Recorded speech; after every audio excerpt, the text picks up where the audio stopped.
Hello everyone, আজ হচ্ছে শ্রাবণের তৃতীয় সোমবার। ঘুম থেকে উঠেছি ওই 7:30 থেকে 8টা নাগাদ। আর ঘুম থেকে উঠে এখন ফ্রেশ হয়ে একদম স্নান সেরে নিয়েছি।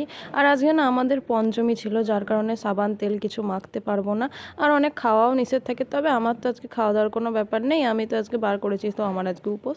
যাই হোক, তারপর ঠাকুর ঘরে চলে এলাম। ভাবলাম আগে বাড়ির পুজোটা সেরে নিই, তারপর মন্দিরে গিয়ে না হয় পুজো দেবো। নাহলে মন্দিরে পুজো দিয়ে আস্তে আস্তে যদি লাইন থাকে অনেকটা দেরি হয়ে যায়, তখন এসে বাড়িতে আর পুজো করতে মন লাগে না। তো সেই কারণে আগে বাড়ির পুজোটা এখন সেরে নিই। এই জিনিসটা আমি মায়ের কথা অনুযায়ী করি, আগে বাড়ির পুজোটা সেরে নিয়ে যাই মন্দিরে।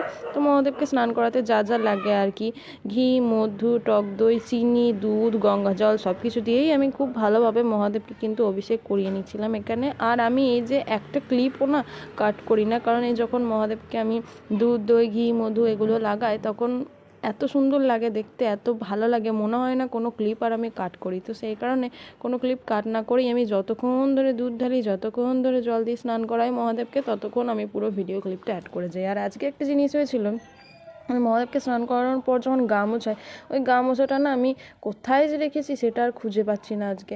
তো সেই কারণে আজকে মহাদেবকে স্নান করানোর পর গাটা আর মোছানো হয়নি, যার কারণে গাটা বেশ জল জল ছিল। আর আমি যখন অষ্টগন্ধা দিয়ে মহাদেবের তিলক করে দিয়েছিলাম, এই যে তিলকটা এরকম হয়ে গিয়েছিল আজকে, কারণ গায়ে তো জল, গাটা শুকনোভাবে মুছিয়ে দিলে তিলকটা বেশ ভালো পরানো হয়, তবে আজকে গা মোছানো হয়নি, সেই কারণে আজকে তিলকটা এরকম হয়ে গেছে। আমার খুব একটা পছন্দ হলো না, আবার মুছে যে করব তারও উপায় নেই, কারণ আবার তো জল দিয়ে আমাকে মুছতে হবে, আবার গাটা জল জল হয়ে থাকবে।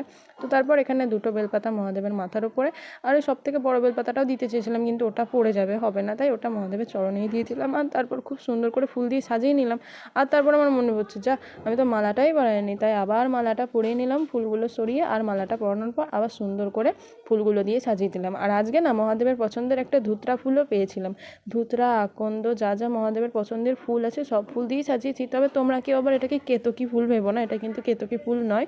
আমি জানি কেতকী ফুল মহাদেবের পুজোয় দিতে নেই, কোনো একটা অভিশাপ প্রাপ্ত বা এরকম কিছু একটা ব্যাপার আছে, আমি জানি। তো যাই হোক, এখানে আমি আমার বাড়ির গাছের কিছু ফুল আর মহাদেবের পছন্দের কিছু ফুল দিয়ে মহাদেবকে ভীষণ সুন্দরভাবে সাজিয়ে নিয়েছি। আমার তো ভীষণ পছন্দ হয়েছে আজকে মহাদেবের সাজটা। তবে তোমাদের কেমন লাগলো একটু কমেন্টে জানিও।